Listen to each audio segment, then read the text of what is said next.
ജയമൂറിനെ സംബന്ധിച്ച് പറഞ്ഞാൽ ഞാൻ ആദ്യം ഓർക്കുന്നത് കോട്ട ആശ്രമത്തിൽ വെച്ചാണ്. ഡിവൈൻ ധ്യാന കേന്ദ്രമൊക്കെ തുടങ്ങുന്നതിന് മുമ്പ് കോട്ടയം ആശ്രമത്തിലെ അപ്പോൾ ആളുകൾ വന്ന് ഡെയിലി ധ്യാനം നടക്കുന്ന സമയമാണ്.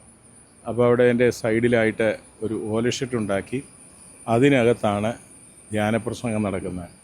അപ്പോൾ കുർബാനയെല്ലാം വേണ്ടി ആശ്രമത്തിലെ ചാപ്പലിലേക്ക് വരും. അപ്പോൾ മൈക്കൊന്നുമില്ല. ചാപ്പലിൽ ഒരു ചെറിയ ഹൗജയുടെ ഒരു ചെറിയ മൈക്കുണ്ട്, ആംപ്ലിഫയറുണ്ട്.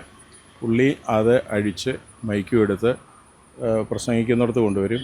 അവിടെ വന്ന് പ്രസംഗം കഴിഞ്ഞ് കുർബാനയ്ക്ക് അതും എടുത്ത് കഷത്തി വെച്ച് ചാപ്പലിൽ കൊണ്ടുവെക്കും.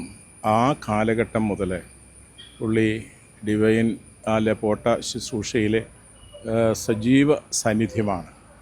പിന്നെ അവിടുന്ന് ഈ ഡിവൈൻ ധ്യാന കേന്ദ്രത്തിലേക്ക് ഞങ്ങളെല്ലാവരും കൂടെ ഇങ്ങോട്ട് വന്നു. അപ്പോൾ വന്നു കഴിഞ്ഞാൽ പുള്ളി ഒരു കാര്യം ഏറ്റെടുത്ത് കഴിഞ്ഞാൽ അത് 100% വിശ്വസ്തനാണ്. അപ്പോൾ 5:30 മണിക്ക് പുള്ളി ഡിവൈനിലെത്തിക്കഴിഞ്ഞാൽ ഈ മേഴ്സി ചാപ്പലിലെ 5:30 മണിക്കൊരു കുർബാനയുണ്ട്. 6 മണിയാകുമ്പോൾ കുർബാന കഴിയും. നേരെ സ്റ്റേജിൽ വന്ന് പ്രഭാത ശുശ്രൂഷകൾ കീബോർഡ് വായിച്ച് പാടി പ്രൈസ് ആൻഡ് വർഷിപ്പ് എല്ലാം കഴിഞ്ഞ് പിന്നെ ഇടയ്ക്കിടയ്ക്ക് മുഴുവൻ സമയം സ്റ്റേജിലാണ്. ആരാധനയിലും ഇടയ്ക്ക് വചനങ്ങളൊക്കെ പറയും. അങ്ങനെ രാത്രിയിൽ 10:30 ആകുമ്പോൾ 11 മണിയാകുമ്പോഴാണ് തിരിച്ച് വീട്ടിലേക്ക് പോകുന്നത്. ഇത് കഴിഞ്ഞ് 35 വർഷമായിട്ട് അത് നടക്കുന്നു. അതിനേക്കാളുപരി സ്റ്റേജിലോ അതിൻ്റെ പരിസരത്തോ പുള്ളിയെ കണ്ടില്ലെങ്കിൽ നമ്മൾ അപ്പോൾ തന്നെ വിചാരിക്കും ചാപ്പലിൽ ആരാധനയുടെ മുന്നിലുണ്ടായിരിക്കും, അവിടെ ഇരുന്ന് പ്രാർത്ഥിച്ചുകൊണ്ടേയിരിക്കും. അങ്ങനെ ദൈവത്തോട് ഏറ്റവും കൂടുതൽ അടുത്ത് നിന്നിരുന്ന ഒരു വ്യക്തിയാണ്.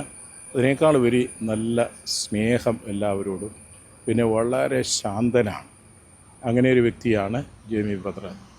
ശരിക്കും സമർപ്പിതനാണ്. ഇപ്പോൾ അതിനേക്കാളുപരി ഈ അടുത്ത കാലത്ത് എന്നോട് പറഞ്ഞിരുന്നത് അദ്ദേഹത്തിൻ്റെ സുഹൃത്തുക്കൾ ഒരു 4 പേര് ഡിവനിൽ ദൈവസന്നിധിയിലേക്ക് യാത്രയായിട്ടുണ്ട്. 1 ആൻ്റണി ഫെർണാണ്ടസ്, 2 രാജേഷ് ചാക്യാർ, 3 ഫ്രാൻസിസ് ഡിസൂസ, 4 ജോയിക്കുട്ടി. 4 പേര് വാർദ്ധക്യത്തിലെത്തുന്നതിന് മുമ്പ് ദൈവസന്നിധിയിലേക്ക് യാത്രയായി. അന്നിവിടെ വലിയ സൗകര്യങ്ങളൊന്നും ഡിവൈനിലില്ലാത്തത് കൊണ്ട് ഒരു വലിയൊരു മുറിയിൽ ഇവർ ഒരുമിച്ചാണ് 4-5 കട്ടിൽ ചേർത്തിട്ട് ഒരുമിച്ച് അതിനകത്താണ് താമസിക്കുകയും കിടക്കുകയും ചെയ്തിരുന്നത്. അപ്പോൾ ലാസ്റ്റ് ഫ്രാൻസിസ് ഡിസൂസ മരിച്ചു കഴിഞ്ഞപ്പം എന്നോട് പറഞ്ഞു, ഞാനും അവിടെ പോവുക അവരുടെ കൂടെ. അവരെന്നെ വിളിക്കുന്നുണ്ട്, എപ്പോഴും ഇത് തന്നെ പറഞ്ഞുകൊണ്ടിരിക്കുക, കർത്താവിന് സന്നിധിയിൽ പോകണം. പിന്നെ വേറൊരു കാര്യം എന്നോട് പറഞ്ഞത്, എനിക്ക് ശുശ്രൂഷ ചെയ്തുകൊണ്ട് ഈ സ്റ്റേജിൽ കിടന്ന് മരിക്കണം.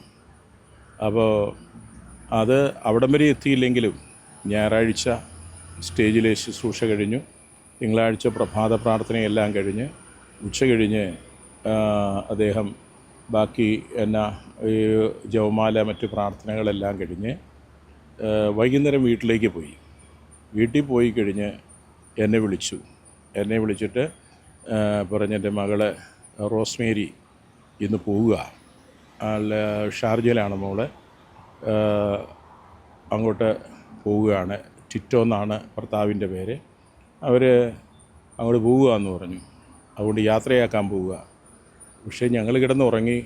രാത്രി ഒരു 12:30-1 മണിയായപ്പം ഈ വാർത്തയാണ് അറിയുന്നത്. പെട്ടെന്ന് നെഞ്ചുവേദന ഉണ്ടായി, ജെയ്മി മരണപ്പെട്ടുവെന്ന്. അപ്പോൾ ഞങ്ങൾക്ക് ഡിവൈനെ സംബന്ധിച്ച് പറഞ്ഞാൽ വലിയൊരു ഷോക്കാണ്. കാരണം വെച്ചാൽ ഞങ്ങൾക്ക് ഇത്രയും കാലം ഇതുപോലെ ശുശ്രൂഷ ചെയ്ത് എല്ലാവരെയും സ്നേഹിച്ച് എല്ലാവരുടെയും കൂടെ എല്ലാവരിലും ഒരാളായിട്ട് ജീവിച്ച ഒരു വ്യക്തിയാണ്. പിന്നെ ഭാര്യ റാണിയാണേലും ഒത്തിരി സങ്കടമാണ്. എനിക്കൊന്ന് രാത്രി 1 മണിക്ക് റാണി എന്നെ വിളിച്ചിട്ട് പറഞ്ഞു, ജെയ്മി ബ്രദർ പോയി എന്ന്, ഈശോയുടെ അടുത്തേക്ക്. അപ്പോൾ നമുക്ക് വിശ്വസിക്കാൻ പറ്റത്തില്ല. മണിക്കൂറുകൾ മുമ്പ് ഞങ്ങളെ വിളിക്കുകയും ശുശ്രൂഷ ചെയ്യുകയൊക്കെ ചെയ്തതാണ്. പക്ഷേ ഏതായാലും ഇവിടുത്തെ വൈദികരെ പനക്കലച്ചനും നായിക്കമ്പ്രച്ചനും തടത്തലച്ചനും ഡർബിനച്ചൻ ബാക്കി വല്ലുവച്ചൻ എല്ലാവരും കൂടി എടുത്ത തീരുമാനമാണ് ജെയ്മിയുടെ ഭൗതിക ശരീരം മെയിൻ ഓഡിറ്റോറിയത്തിൽ കൊണ്ടുവന്ന് വെച്ച് ഓഫീസും ദിവ്യബലിയും. ഇതുപോലെ ഒരു മരണം ആർക്കും കിട്ടാൻ സാധ്യത കുറവാണ്. കാരണം ബലി അർപ്പിക്കപ്പെടുന്നു. ഒപ്പം തന്നെ ഇന്ന് 2:30 മുതൽ നാളെ രാവിലെ വരെ ഒരു രാത്രി മുഴുവൻ നമ്മുടെ ഡിവൈൻ്റെ ചാപ്പലിലെ വിശുദ്ധ കുർബാനയുടെ വെച്ചാൽ അവിടെയാണ് ജെയ്മിയുടെ ഭൗതിക ശരീരം വെച്ചിരിക്കുന്നത്. പ്രേക്ഷിതരുമെല്ലാം പ്രാർത്ഥിക്കുന്നു. നാളെ രാവിലെ 7 മണിക്ക് ഇവിടുന്ന് വിലാപയാത്രയായി ഭവനത്തിലെത്തിക്കുന്നു. ഭവനത്തിൽ നിന്നും 10 മണിക്ക് ഭൗതിക ശരീരം ചാലക്കുടി സെൻറ്റ് മേരീസ് ഫൊറോന പള്ളിയിൽ കൊണ്ടുവന്ന് സംസ്കരിക്കുന്നു. പിന്നെ മൂത്തവൻ അപ്പു ഷാർജയിലാണ്. പിന്നെ റോസ്മേരിയും ഭർത്താവും ടിറ്റോ അവർ ഇവിടെ ഖത്തറിലാണ്. പിന്നെ മൂത്ത മകള് റിയയുടെ ഭർത്താവ് ജോണി അവർ ഓസ്ട്രേലിയയിലാണ്. അവരെല്ലാവരും എത്തിയിരുന്നു. ഒരു നല്ല കുടുംബമാണ്, നമുക്ക് ഒത്തിരി സ്നേഹം തോന്നുന്ന കുടുംബമാണ്. പിന്നെ റാണിയുടെ വീട് പാലായിലാണ്. മാണി സി കാപ്പൻ്റെ പാലാ MLAയുടെ പെങ്ങളാണ് റാണി. അപ്പം ജെയ്മി ഒരിക്കൽ എന്നോട് പറഞ്ഞത് ഇതാ, ഞാൻ പോയി കഴിഞ്ഞാൽ ഞാനുള്ളത് കൊണ്ട് അവരെ നോക്കുന്നു എന്നുള്ള ചിന്തയില്ല. എൻ്റെ ഭാര്യയും കുഞ്ഞുങ്ങളെയെല്ലാം ഈശോ നോക്കിക്കോളും. കാരണം ലാസർ പോയി, പകരം ഈശോ ആ വീട്ടിൽ വന്നു. ഞാൻ പോയി കഴിഞ്ഞാൽ പകരം ഈശോ ഉണ്ടായിരിക്കും. അത്ര വിശ്വാസമുള്ള ആളാണ്, ഭയങ്കര തീക്ഷ്ണതയുള്ള ആളാണ്. ഡിവൈൻ ധ്യാന കേന്ദ്രത്തിലും പ്രേക്ഷിതർക്കും എല്ലാം താങ്ങാൻ പറ്റാത്ത വലിയൊരു വേദനയാണ്. പക്ഷേ ബൈബിളിലെ ഒരു വചനമുണ്ട്.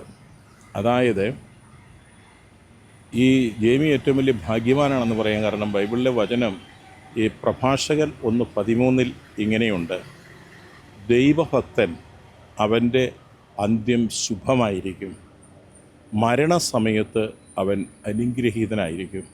അക്ഷരാർത്ഥത്തിൽ ആ വചനം ജെയ്മി ബ്രദറിൻ്റെ ജീവിതത്തിൽ പ്രാവർത്തികമായി. പിന്നെ ജ്ഞാനം 3 പറയുന്നുണ്ട്, നീതിമാന്മാരുടെ ആത്മാവ് ദൈവകരങ്ങളിലാണ്, ഒരു ഉപദ്രവവും അതിനെ സ്പർശിക്കത്തില്ല. അപ്പോൾ ദൈവകരങ്ങളിൽ ജെയ്മിയുടെ ആത്മാവുണ്ട്. ഇനിയും ലോകത്തിൻ്റെതായതൊന്നും സംഭവിക്കില്ല. പിന്നെ നമുക്കൊരു സന്തോഷമുള്ളത്, സ്വർഗത്തിൽ നമുക്ക് വേണ്ടി മധ്യസ്ഥ അപേക്ഷിക്കുവാനും പ്രാർത്ഥിക്കുവാനും ഒക്കെ ഒരു ആത്മീയ ശ്രേഷ്ഠൻ നമുക്ക് സ്വർഗത്തിലുണ്ട്. അപ്പോൾ ഇന്ന് പനകലച്ചൻ പറയുകയായിരുന്നു, ഇവിടെ നിന്ന് ഉച്ചയ്ക്ക് പോയി ചാലക്കുടി പള്ളിയിൽ പോയിരുന്ന് കുർബാന കൂടി വീണ്ടും ഒരു കുർബാനയല്ല 2-3 കുർബാനയിൽ പങ്കെടുക്കും. അതുകൊണ്ടാണ് അദ്ദേഹത്തിൻ്റെ ഭൗതിക ശരീരം വെച്ചുകൊണ്ട് ദിവ്യബലി അർപ്പിക്കാനായിട്ട് ദൈവം ഇടവരുത്തിയത്.